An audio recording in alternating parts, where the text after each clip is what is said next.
Welcome to the Geek-Centric Podcast, and welcome to our spoiler-free review for Avatar, Fire and Ash. Your goddess has no dominion here.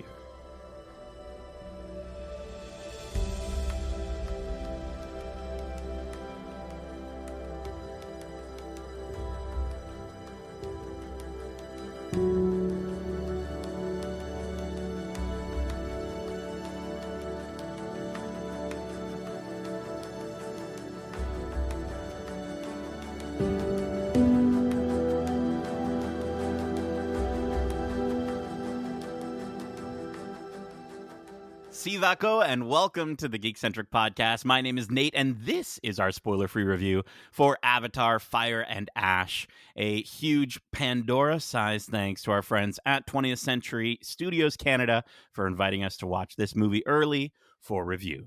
If you're joining us for the first time, we are Geek-Centric, a podcast celebrating the world of movies, TV shows, games, and all things geek-centric and all things blue and Avatar. Today, I'm joined by my two blue-bodied bros. First up, he's so much cooler than Unobtainium and Turek Makto combined. He's the Jamari-smoking, Jawfish-poking, fire-stoking Justin, the luminous moss-loving Lawrence. I thought we abandoned accents. What do you mean? What are you talking about? What accent? I don't even know. Wasn't there an accent off the top of here with... No, he just said it weirdly. Oh, Sivako? I thought you were... No, not Sivako. Sivako to you too.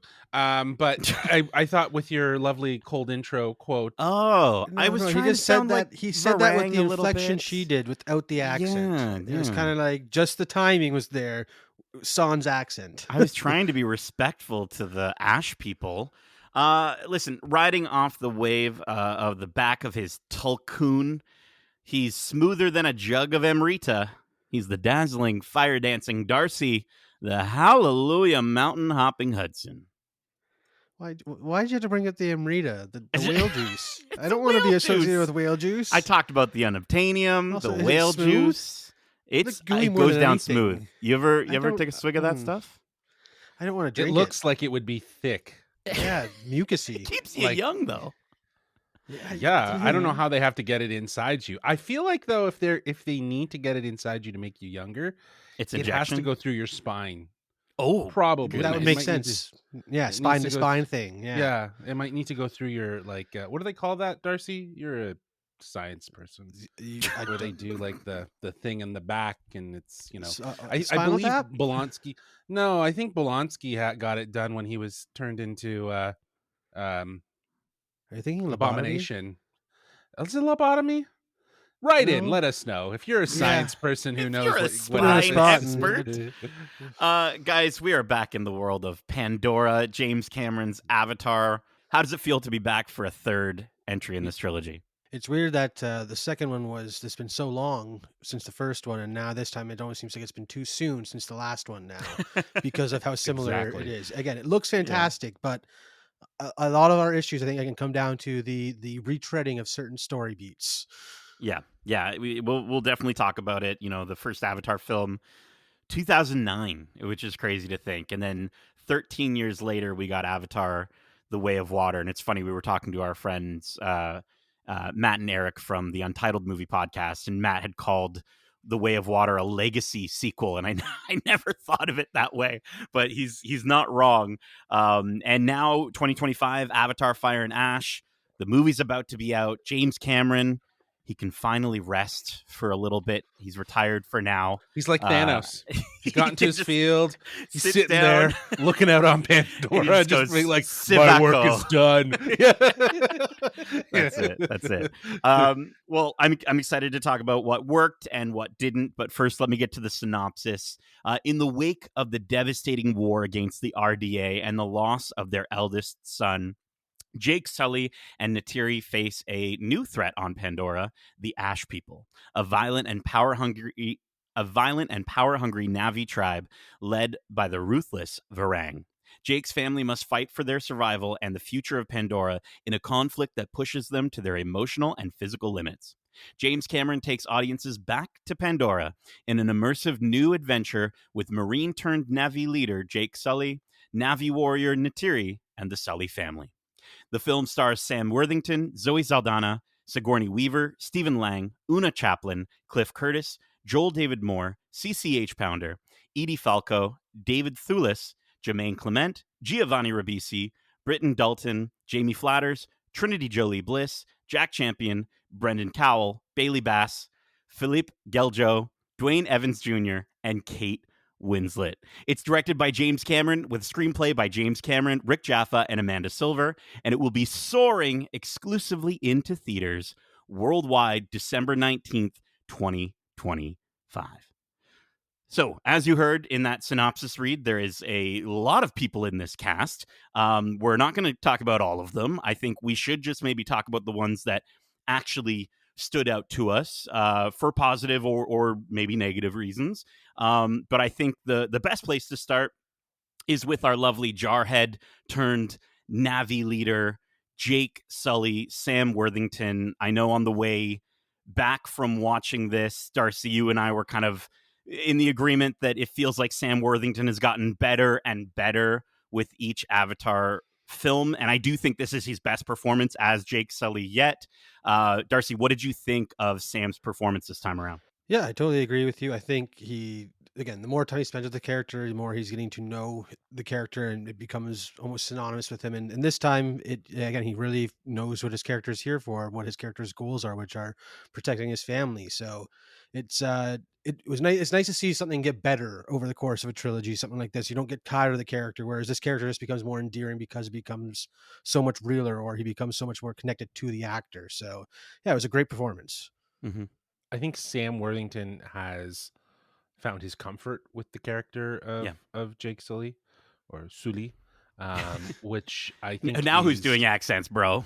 Hey, it's called pronunciation. No, I think yes. To the point of what you're both saying, this is Sam Worthington at his best in this role. I think where maybe the first one felt a little awkward for him, and he kind of was like, I guess, getting a feel for this CGI world and understanding and sort of and not understanding it, but playing with it, to a certain degree and playing off of it. I think now he's obviously comfortable with it to a point where he knows how to emote and how to deliver his lines in a way that are going to resonate in the visual effects side of things. So yeah, I think he definitely he brought it. I was more compelled by his performance this time around. He didn't just feel like some sort of archetypal staple to the story. He just kind of, he felt very integral. I felt his motivations. I understood his emotions, and I think he delivered again, just one of his best performance from these three films for sure. Yeah, and I love how he stays very consistent in this movie. I think he's still very much a human soldier inside that big blue body, and Yeah. but now he's like you said, Darcy, he's a father, he's a leader, but he's also still very fallible, and that's what kind of sort of endears you to the character and also kind of frustrates you with the character at times from a story standpoint. You don't necessarily agree with every decision he's making, and I think all the performances that really worked for me, all of them came from our Navi cast. I don't think there's a single one from the human cast that really worked. Human hater, eh? I'm a human hater. I hate those they call them pink skins in the movie. I'm Sky people.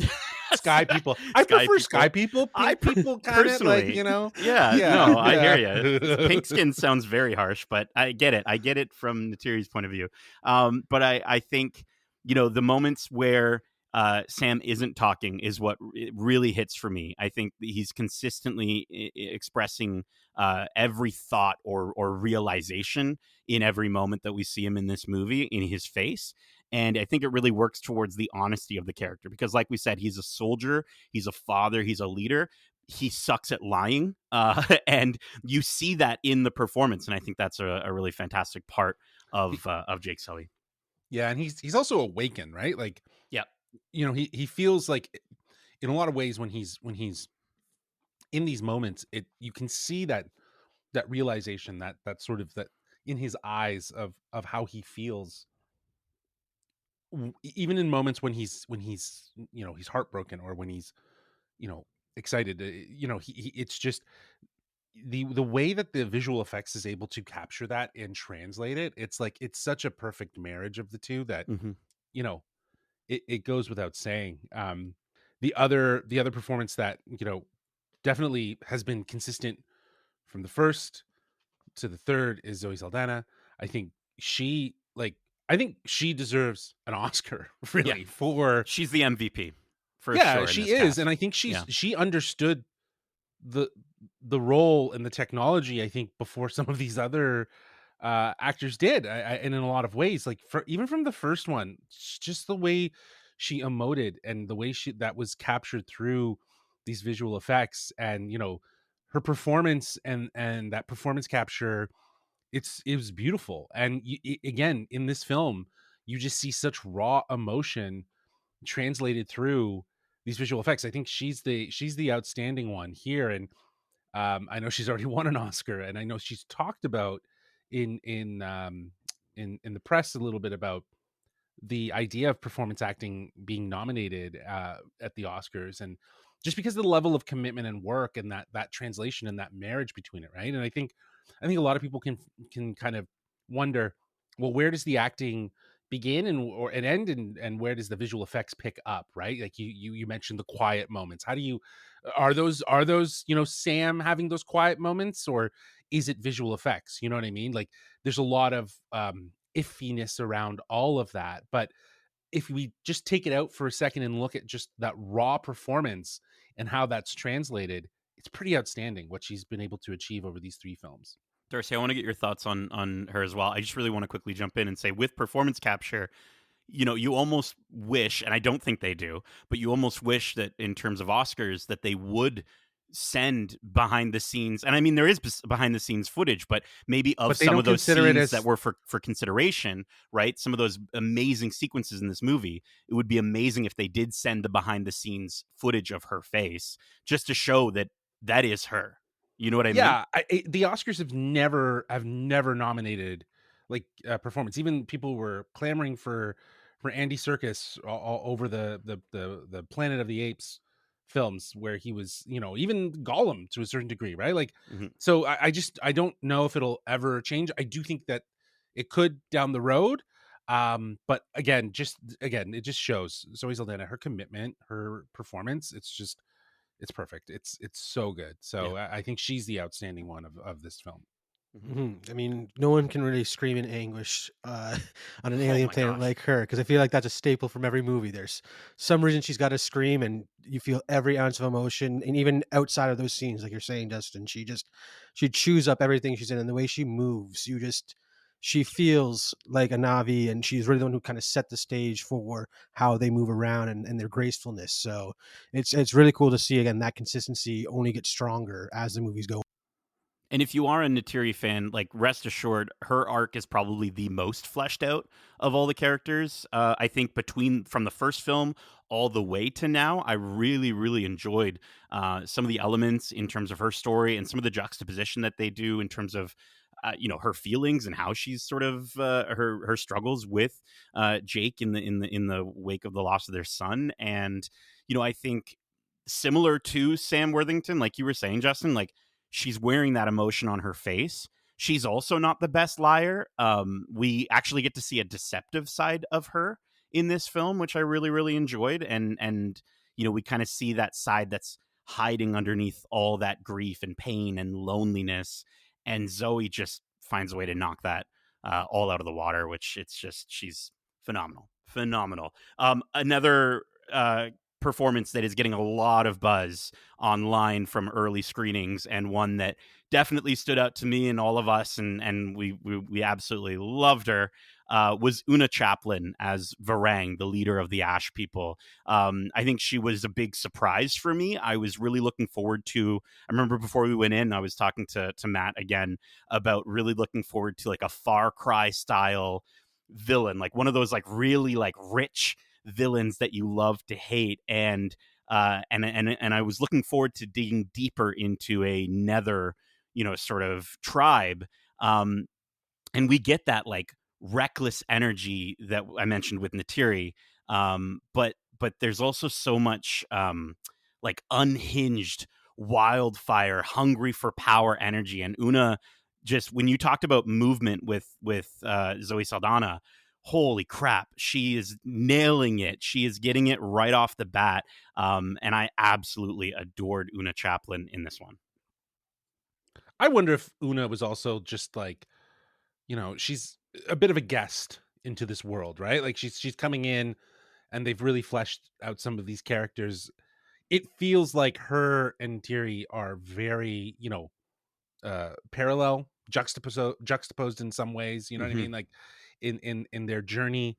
And yeah, like I thought that Una moved very similarly to Neytiri, but just in the sense of like honoring what Neytiri or what Zoe has done, to kind of define that character and define the Na'vi, the female Na'vi, in the sense of how they move and the body and whatnot. So there was it felt like it was more of like a mirror to Neytiri than anything else. And but to your point, Una just brought like such raw chaotic energy to her performance, and it was the right amount of crazy and unhinged that we needed to see from a new villain. Yeah. That was pretty outstanding. I'll just say this: I wish there was more of her. Yep. Mhm. Right? Yeah. 100%. Yeah, because again, she does such a good job of making you want to know more about this villain's backstory because she gives her all, bringing it to the screen. It's she takes a back seat to some of the other antagonists they have in this movie, which again kind of treads down that path of where the narrative is where it really hurts, because a lot of the times the performances are really good. They're giving their all for the characters that they are, and while the dialogue may not be the best, it's the emotions that you can see carry through some of these scenes that really stand out.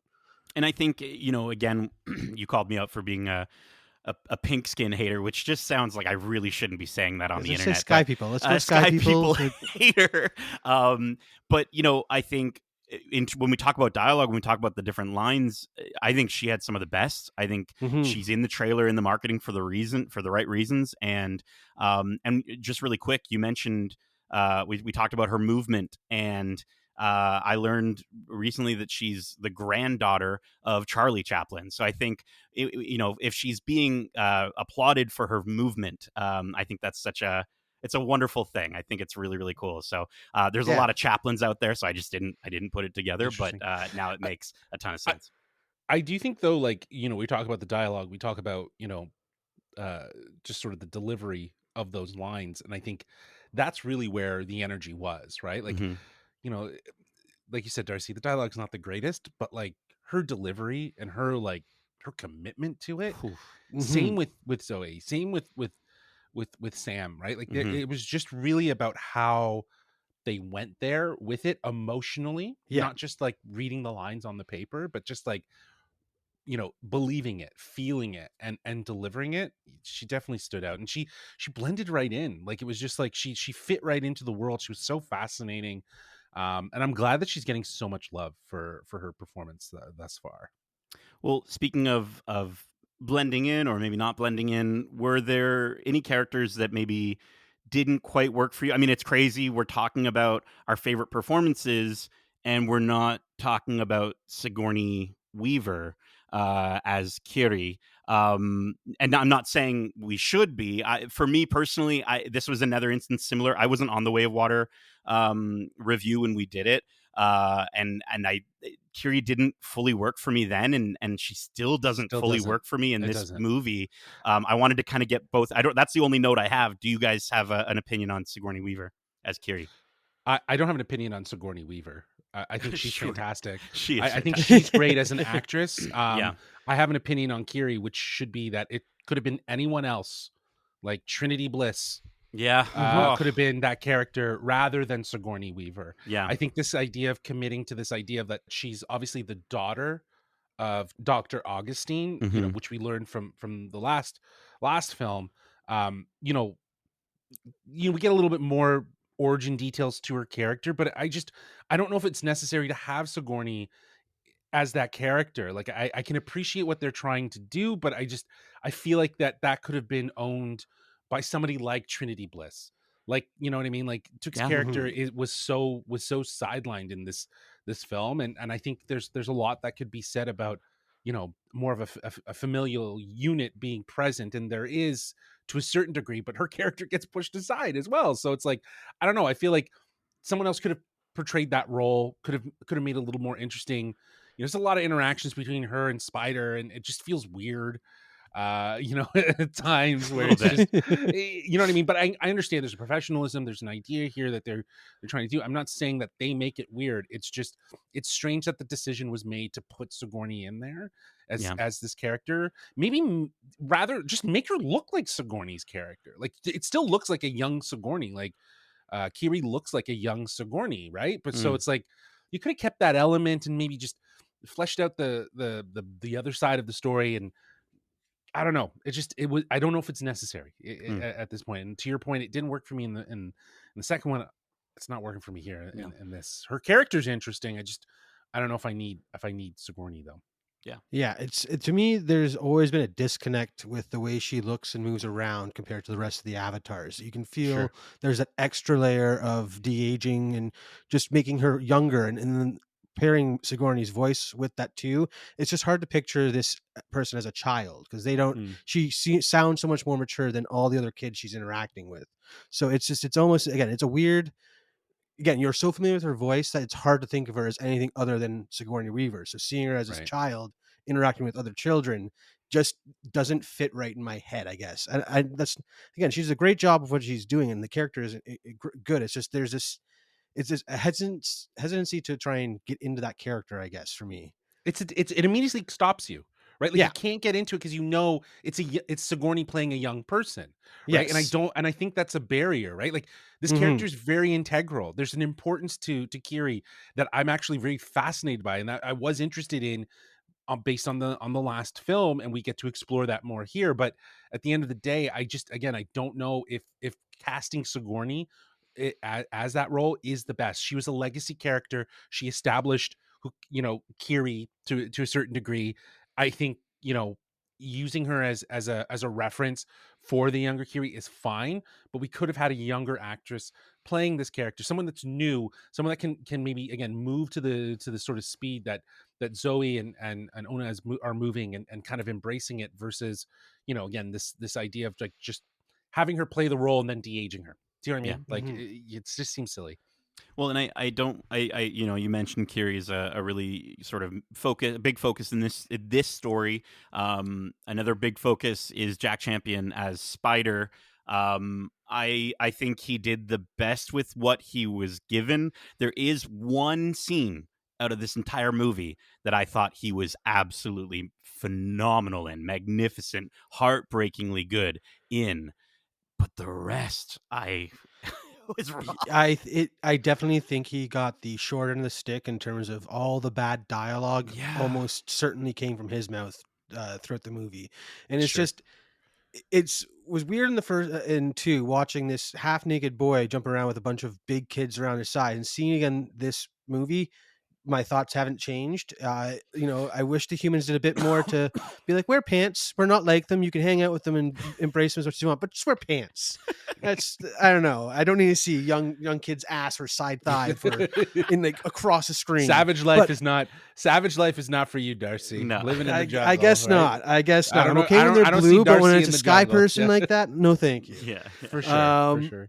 But yeah, he did a good job with what he was given. But again, a lot of the time it was the worst part. But there is a standout scene that makes me intrigued about this character more than what they've written for, is because the potential he has or showed in that one scene, he could do so much more if he's given that, I guess. And not having to say bro and cuz and bro. And they're all saying bro a lot in this movie, bro.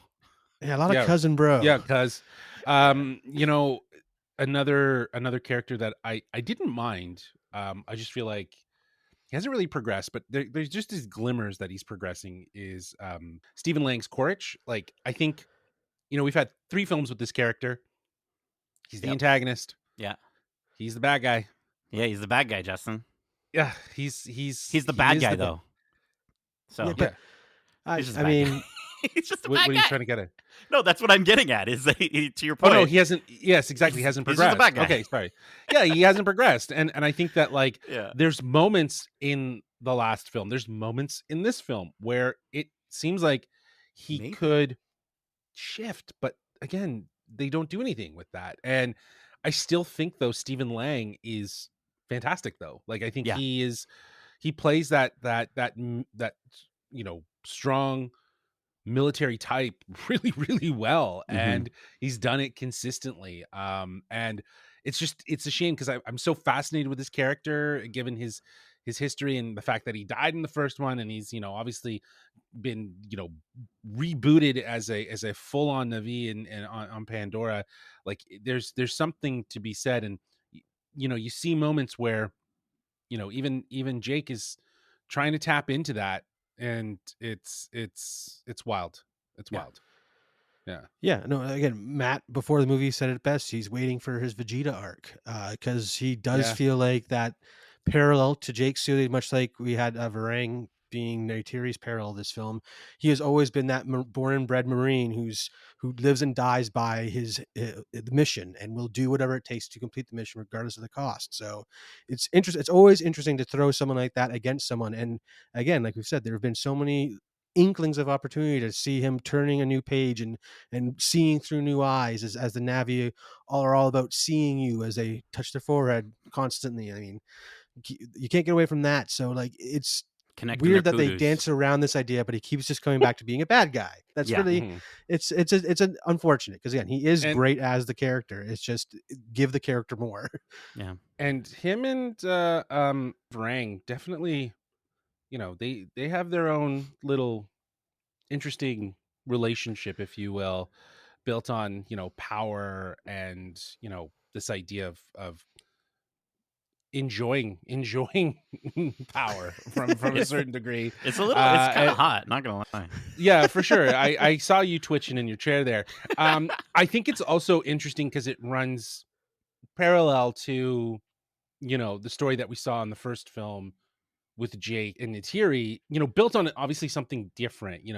This idea of discovery and learning something new. Here, it's power, it's anger, it's this idea of sort of an unhinged, chaotic relationship, if you will. And it's kind of like you say it's kind of hot. I thought it was comical. Oh, I don't know okay. if it was. I don't know if it was like something that I was supposed to kind of like chuckle at, especially given the way Courage can be sometimes and his Mm-hmm. demeanor and his attitude. But yeah, it was interesting. It's just once we get to story, I think it's just something that could have been explored a little bit more. I see you. I see you. I see you. Um, and speaking of seeing, let's talk about the look and feel of this movie. Obviously, like you said, Justin, it's like after Way of Water, the spectacle of Way of Water, the spectacle of the first Avatar film. Obviously people are going to have different opinions on what the best is, but this is the best visual effects ever put to screen ever. And that sounds repetitive from thoughts from a few years ago, but these films are still a massive technical achievement in cinema. I think that's obviously what James Cameron loves to do. He is a filmmaker who wants to push the bar further and further, and you cannot deny that he's accomplished that with these films. Darcy, what did you think of the look and feel of Avatar: Fire and Ash? Well, like you said, this is the best Pandora's ever looked. And again, anytime you come back here, you immediately know where you are with the flora and fauna and just the sounds of the planet that they managed to create. Again, world building is something that James Cameron has done so well over the course of these three movies. I think my biggest issue, if we're just going to come down to an issue with look and feel, is it's kind of a lot of stuff that we've all seen before. Like the nice thing about what 1 and 2 was that 1 was all in the tree jungle area. 2, we go to a new location and spend a lot of time there. And we thought we would get a lot of new locations with this one. And while there are inklings, a lot of the time is spent on the water again. And to me, that was just Hmm. a bit repetitive. And even some of the set pieces, the way they're looked and they look or shot, are very reminiscent of that second movie. And we were talking again, Matt. We've talked about a lot. We had a good long conversation after the film with him. So clearly, Yeah, this we this really this got his episode is thoughts. sponsored by Matt. Matt Rohrbeck from the Untitled Movie Podcast, just so everyone knows. No, just but he brought up the fact that it was shot kind of simultaneously. He shot them both at the same time, so that might influence, how you're shooting things. If you're on water doing a big fight, maybe that fight will end up looking the same just because that's what you're shooting at the time, even if it is for two different movies. But yeah, it looks great. Again, never was taken out of the world or anything like that because of something looked weird or sounded off or anything like that. It was just, it was nothing I hadn't seen before, I guess. And from Avatar, what I'm expecting is to see something new and grand. And when we got inklings, we never went the full mile or whatever. So it was a letdown, I guess. Yeah, I'm totally with you, Darcy. I think that that's why when we say it's like the best, you know what I mean? Like, I don't think this is any better than what we already got from The Way of Water because it's basically the same. Do you know what I mean? It is the same, right? It's the same technology. It's the same visual spectacle that I, talked about in the last one. We just spent more time into this world where the action set piece is a little bit more elaborate, maybe to a certain degree in some portions. Did some of them feel like they were cookie cutter from what we've already seen? 100%. The whole Avatar series is just a huge testament to spectacle. Do you know what I mean? It's breathtaking blend of cutting edge visual effects with massive world building and just artistic ambition at its best. And you can feel like Cameron really is really put so much of himself into this and so much energy in making this look and feel incredibly real. The scale is enormous. The environments are incredible, right? From all of these films.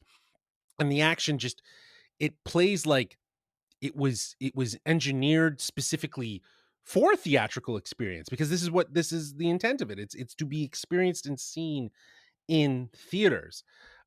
It's one of the movies where you know the craft alone is worth the price of admission in a lot of ways, right? The immersion, the movement of the camera, the sense of depth in the 3D, the texture, it's all dialed up. If we're talking about visuals, this is Cameron doing what Cameron does best, making the kind of cinema that overwhelms you in the best way imaginable.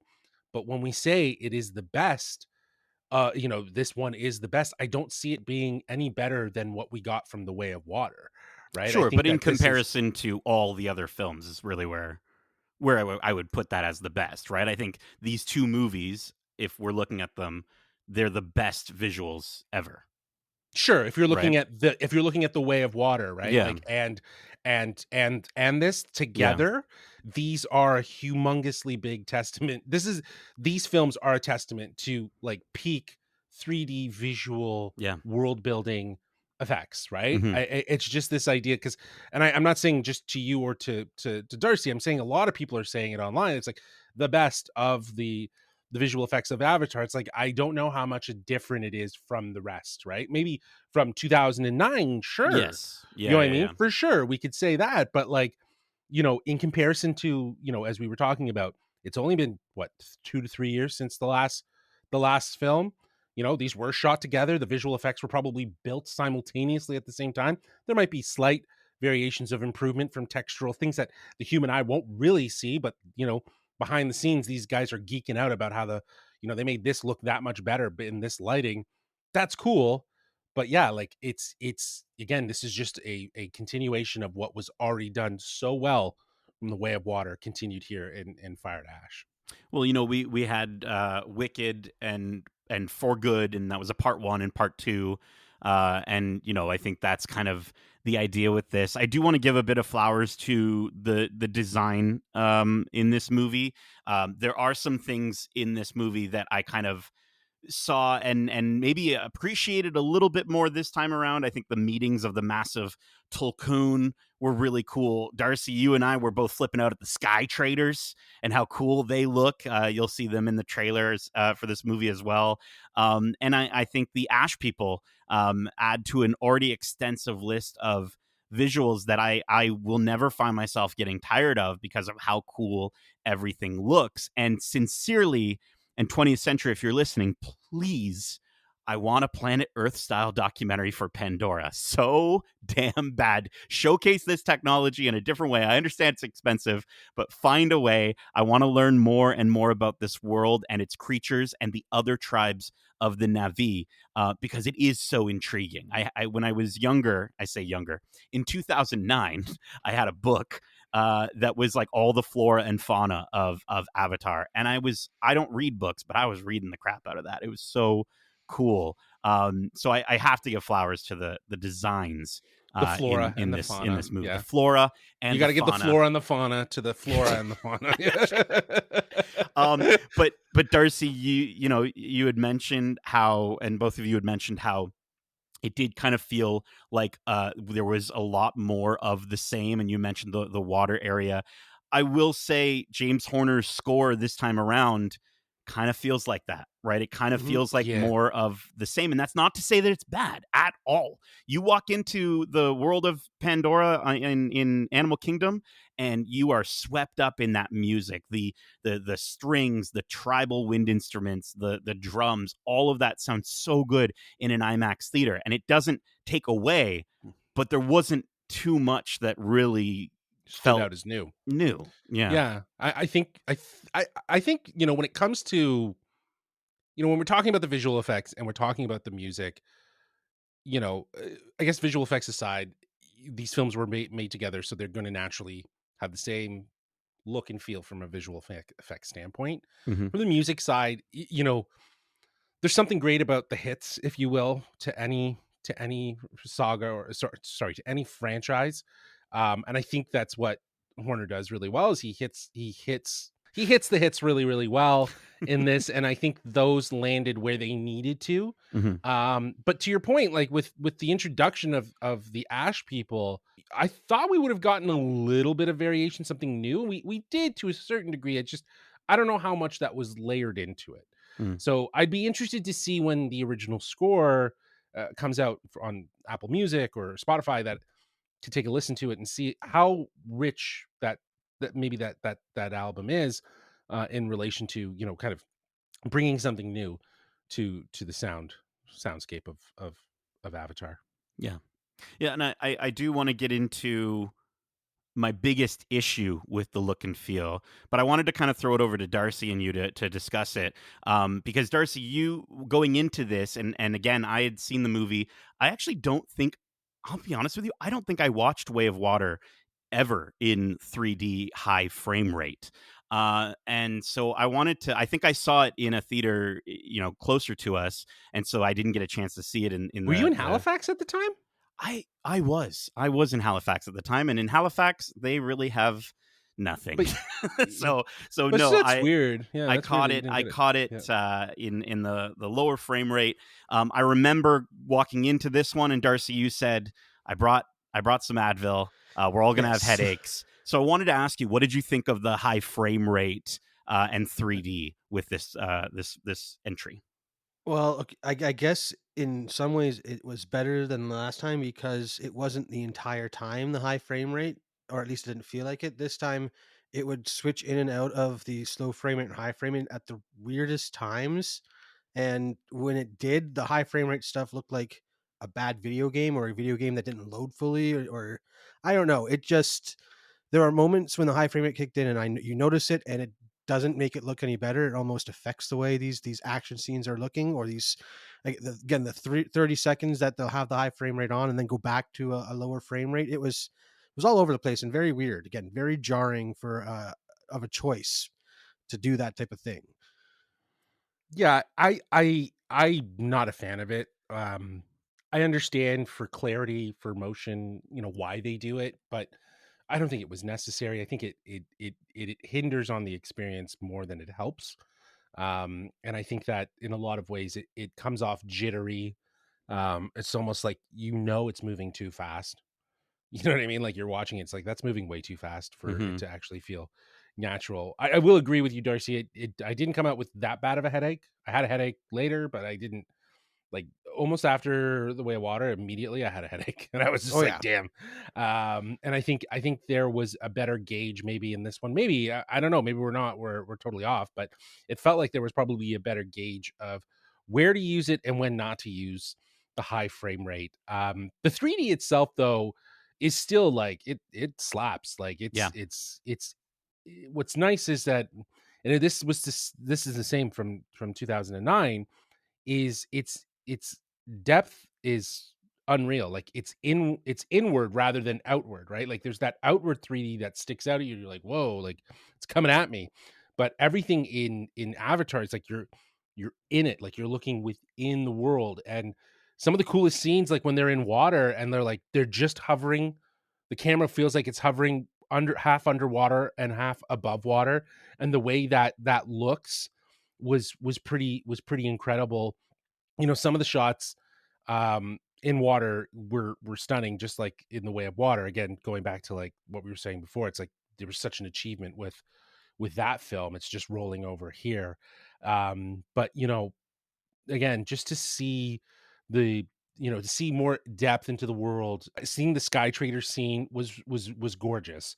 The level of, like, especially when some of the characters like run up to the edge and like hang off and they look down and the camera pans down and it's like, whoa, like you feel that height. So I think the 3D is again, from 2009 to now, it's just gotten better, and it's some of the best 3D that we would get. And I only think 3D should be done by Avatar Films at this point. Sure. I agree. I think no one should touch them 3D but James Cameron. I think I really didn't like the high frame rate at all. It actually reminded me a lot of performance mode on PS5, where I'm okay with it because I'm choosing to do that, and there's a feeling alongside it because I'm controlling the character. It actually is great. But there's performance mode, and then there's quality mode, and that's what this felt like. It kept switching back and forth, and when it was going into those lower frame rates, dude, I actually thought the visuals looked significantly better and more realistic. Sure, they might have been a little grainier, but it looked like it was actual film at times when they were in the lower frame rate, even with those full CG things going on in the background. I will say the first minute of the film, I was like, oh no. Did my dad come in and accidentally turn motion smoothing on the TV again? You know what I mean? Like, that's what it is, though. That's exactly what it is. Feels, but I will say, because of the 3D and because you're sort of hit over the head with it over and over and over again, you kind of get you get into it. Yeah, you get into it. Yeah. But like, you have to remember it, like the whole point of a fast frame rate, a high frame rate versus a traditional frame rate of 24. It's not about it looking more like film or it having it's motion blur, right? It's the idea of how motion is experienced when things are moving at a fast speed. Like, when the Akrons are flying and they're zooming through at 24, you're going to see a lot of blurred lines, right? Things are going to look like they're bending and stuff like that. But with the higher frame rate, it's meant for you to feel it like it's more fluid, and like your eyes can track it because it's moving faster, right? So the idea of a higher frame rate is really just it's like on your television. They say when you're watching sports, turn it on.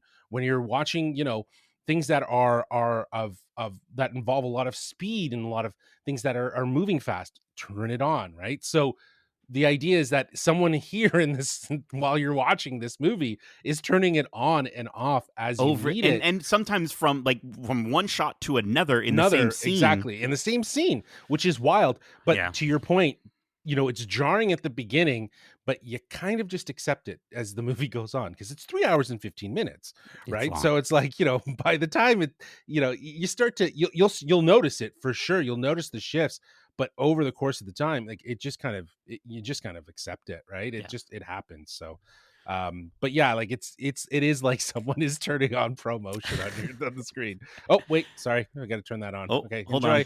Yeah, exactly. Oh, forgot to turn it off. Damn it. Oh, you walked back into a Best Buy. I'm so sorry. Speaking of long run times, we are at a long run time. We haven't even gotten to story yet, but that's okay. This is a big movie. This is a big review. Hey, it's a 3-hour movie. It's gonna be a 3-hour review. Right? No. This isn't. What was the one we did for? Was it for Rise of Skywalker? That wasn't even a review. That was just a walkthrough. We were just like, here, let us walk you through this damn very, movie. Very big conversation. So this is gonna be where I think our review gets, I think the frame rate stuff was a negative for us. I think this is where we're going to get maybe a little bit more negative. But before we jump in, I will say at the base of this movie, I think there are some incredible themes, some great narrative character arcs, like we talked about with Neytiri, and I think there are some things that do absolutely work in this movie. I think I think the same can be said about setting the perspective to Loak's point of view. I thought that really made sense, and I think the concepts behind the ways in which a half human family survives the tribulations of humanity poisoning the world around them is so intriguing, and the fighting between the various clans and exploring more of Pandora is also great for what we get in this story. But unfortunately, I feel like they kind of tread their wheels. Is that the word? They spin their wheels a little bit. There you go. What did you guys think of the story for Avatar: Fire and Ash? Well, I think you just spent as much time as the movie did on those story points, because everything else in this movie felt like no. we were just the second one all over again. Yeah. Like, Yeah. I think my biggest gripe with that first movie when it first came out was the fact that it was just Pocahontas in space. And I didn't think them, going so generic with the storyline, it could bother me. Well, it turns out it bothers me even more when they just retell the story they just told me 3 years ago. Right. Because again, watching this the day before going into it, the story beats felt so similar. It was almost again the same pacing as that second movie, just with slightly different outcomes or like how they get there type thing, or a different character is the one doing it this time. Like, I don't know, it felt like it was too much repeating, and it really took me out of it, because again, I just saw the movie before. I didn't need to see it again. In fact, would you say, Darcy, having that experience, if anyone is listening to this and has gotten 50 minutes into this podcast and they haven't yet watched Way of Water recently, would you suggest that they do that?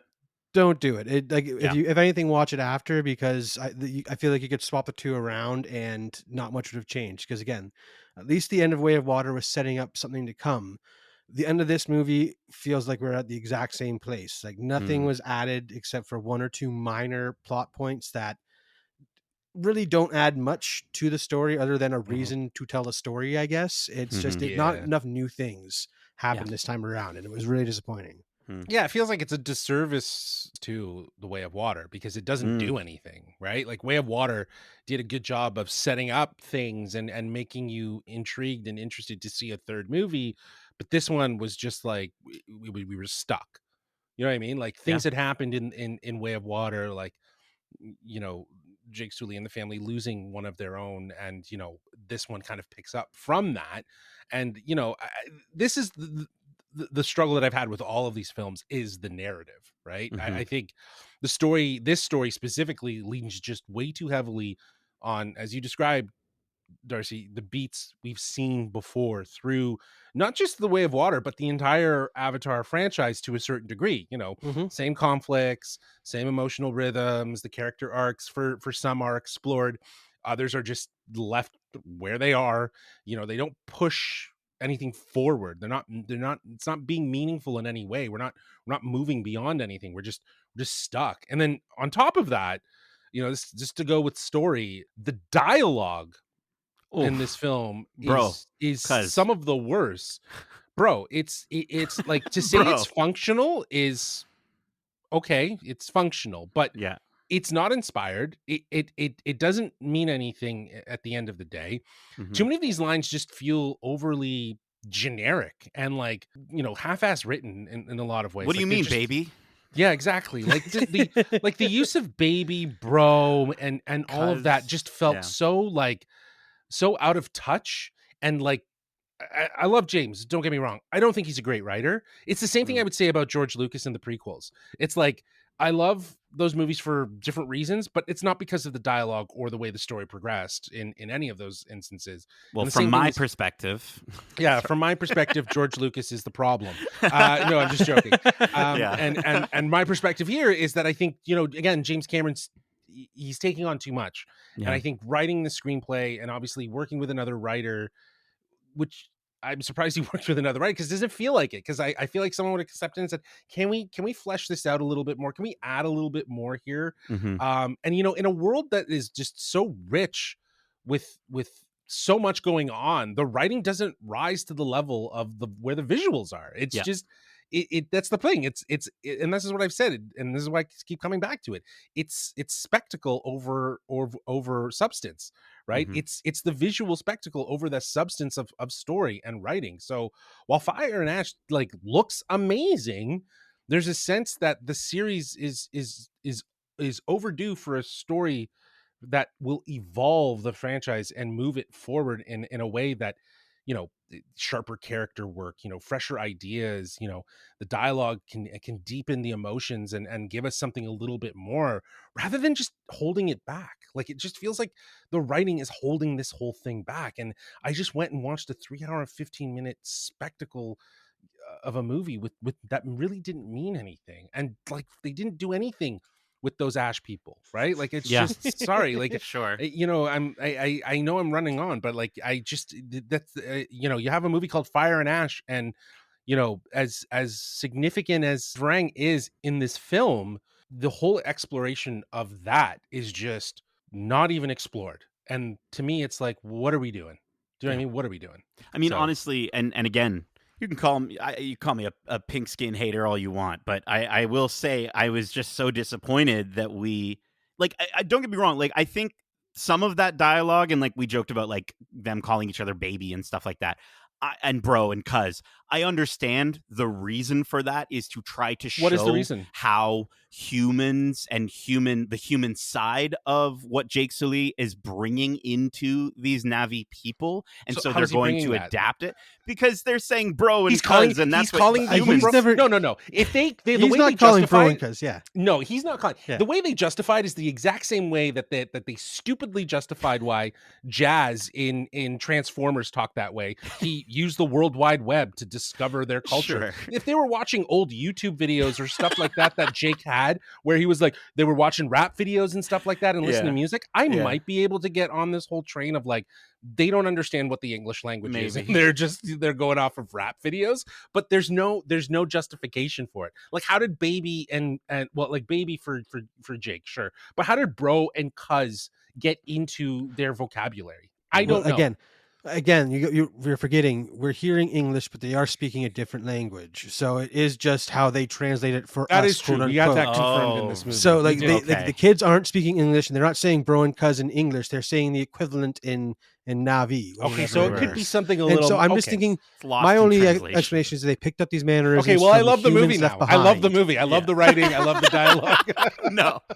No. I just on the point of humans, I was so disappointed that this movie kept bringing its focus back to the military, and I found myself really disliking all the human characters in this movie for the wrong reasons. It's not that they were deliciously evil or conniving or scary; they really weren't.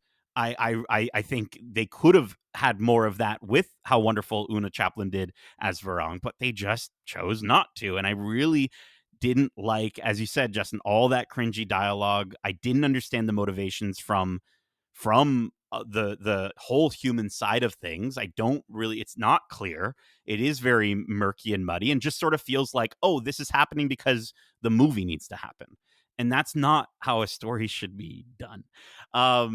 But let's get to our final overall thoughts, and we are going to be rating this on a scale of 1 to 5 blessings from Awa. Darcy, why don't you kick us off? Again, I think we've gone on long enough that I don't need to go on too much here. I enjoyed parts of the movie. Again, some of the beats that were new and the places that we did go that were new intrigued me, and I would return to the world of Pandora just because it is such a rich world to explore. It feels like there's a lot on that planet that we haven't got to yet, and maybe humans are the reason why we haven't. We're still stuck in these few areas. Let's just see more Navi. Let's just see more of Pandora. I think that's where it needs to go.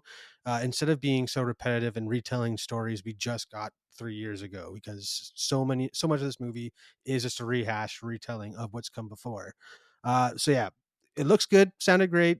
I'll be giving this one, unfortunately, a 3 out of 5 though for the lackluster story and narrative they served up alongside such a spectacle. 3 blessings. Justin. Oh, 3 blessings of Awa. Right, I forgot to say the whole thing. Oh, that's okay.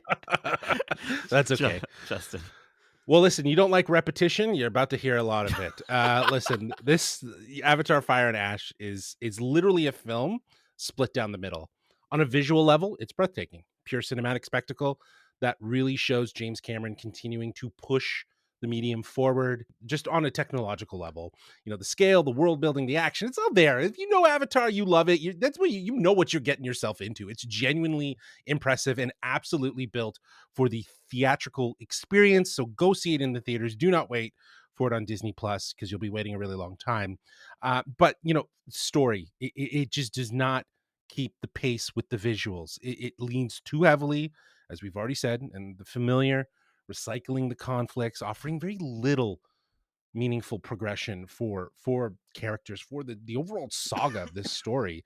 The emotional arcs are for some are explored, but the others, it just feels like they're stuck, like they're just like, what's going on, right? Like everything about the narrative just feels stuck, and the dialogue feels flat. It's just it undercuts moments, and that should really hit harder. And I think relying on actors like Zoe Saldana or Una to kind of like bring their own performance, it helps to elevate what might otherwise be poor dialogue.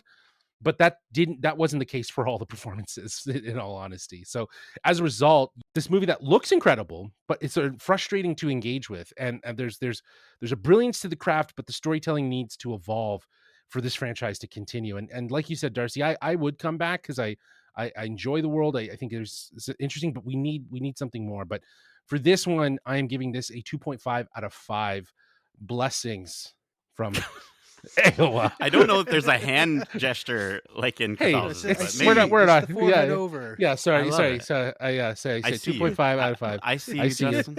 I see I a see visually you. stunning experience. It's just weighed down by story, and it just Yeah. refuses to grow. So Yeah. I think short of, I'm gonna bring up Animal Kingdom again because I love it and I just want it so bad, and in the dark at nighttime. Short of walking through Animal Kingdom's Pandora at night, there really is no other feeling like the first few minutes of an Avatar movie. I think I was feeling it. We're swooping through the skies above the Hallelujah Mountains on the back of an Ikran, and you've got that score that rushes in and it plunges you into this gorgeous world. And the visuals, like we said, are a feat to behold. I would encourage anyone who even remotely likes Avatar a little bit to watch this on the biggest screen possible, even in 3D. I don't know if it's possible to watch it in 3D at a lower frame rate or not. I don't know if that's a thing. If it is, find it, watch it. But there are some unbelievable performances in this movie. The world of Pandora, and like you said, Justin, those visuals, that's the reason you're buying a ticket. The story was constantly pushing me away. The cringy dialogue feels like it belongs more in a Fast and Furious movie than this one. And I really struggle to understand why the script, like you said, Justin, doesn't match the movie's level of prestige, attention to detail, and budget. They don't match. And it's so frustrating because I want it to, because I love this world. I love this world. I love these characters. I love this family at the center. And again, we get those arcs that are worth watching in this. I just hope whatever's next, like you're saying, let's get away. Let's move away from the retreading the same conflict. Let's go to something different. Let's get a time jump. I don't care what has to happen. Let's leave the humans behind and maybe showcase the lingering effects of what humans have done to Pandora with all their time there. And give me a Jurassic World style jump where we see the wreckage of those buildings. All the kids Avatar are adults, Awakens, right? Sure, whatever you want to call. I don't care. Avatar, Too Fast, Too Furious is hopefully not where we're going, because this world and James Cameron and his team have built something so impressive and so intriguing. I'm giving Avatar: Fire and Ash my lowest Avatar score of 3 out of 5 blessings from AOA. I can't go down to 2.5, but that's only because I think it is such Cowards. a technical masterpiece. You I really pink-skinned coward. I'm a pink-skinned. Wait, why are you calling me a coward? That is it for our spoiler-free review for Avatar: Fire and Ash. We hope you enjoyed it, and if you want to share your thoughts on this movie or any of the movies or series we cover, Well, let me just connect my kudu to my co-host, Justin, so he can guide you through Awa's Gross. presence and help you, our lovely listeners, reach us beyond this realm. I told you, you keep your kudu away from me. Okay, you keep it away Consent, man. I don't Consent know. is required. I don't know where kudu consent Exactly. is important. You're right. I'm sorry. Well, listen, they can reach us at wearegeekcentric@gmail.com. That's wearegeekcentric@gmail.com, or they can hit us up on Twitter at geekcentricyt or on Instagram and TikTok at wearegeekcentric. Yeah, don't be a scown. Hit us up. Let us know what you thought. Keep in mind, we have a ton of other great episodes covering the latest in movies and TV shows, including our recent spoiler-free review for Zootopia 2, as well as our TIFF reviews for Wake Up Dead Man, A Knives Out Mystery, Rental Family, Sentimental Value featuring Eric Marchin, Frankenstein, The Smashing Machine, Nirvana the Band, The Show, the Movie, and many more non-TIFF reviews from throughout the year, like Predator Badlands, Star Wars Visions Volume 3, and Peacemaker Season 2. Plus, we've got some great interviews to check out, like our most recent interviews with the Duffer Brothers, creators and showrunners of Stranger Things, as well as our interview with Sadie Sink and Jamie Campbell Bower, who play Max Mayfield and Vecna. We had some lovely spoiler-filled chats with them about the first volume and final season of Stranger Things. Hopefully, you've watched the first 4 episodes by now. If not, what are you doing? Watch those and then check out our interviews. We asked them, some spoiler-filled details, as well as what song they would choose to help them escape Vecna's mind prison.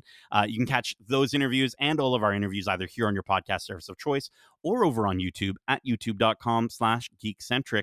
Plus, as like sort of a special thing for December, for our final month, we've got a fantastic extra long Behind the Geeks interview with award-winning film critic and author Barry Hertz, where he and Justin discussed his new book, Welcome to the Family. All the bad mouthing I did about Fantastic Four. The explosive story, not Fantastic Four. All the bad mouthing I did about Fast and the Furious.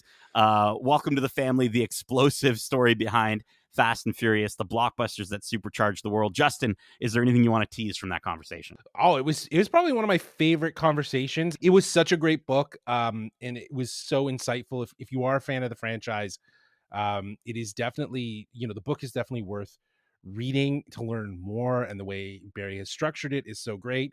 But I love the fact that he was so committed to wanting to do a deep dive into this franchise, because it is a franchise that is unlike anything we've seen. If you really think about it, it doesn't have superheroes that we know, or it's not based on a book of characters that we've seen, like Percy Jackson or James Bond. It is something that started as a grassroots, low budget, riff on Point Break film called The Fast and Furious, that is now a global phenomenon that is a huge franchise and one of Universal's highest grossing franchises. And it did that all just with characters like Dominic Toretto. It was a really great conversation, one of my favorite conversations I've had with anyone on the podcast in a really long time. So yeah, it was a good time.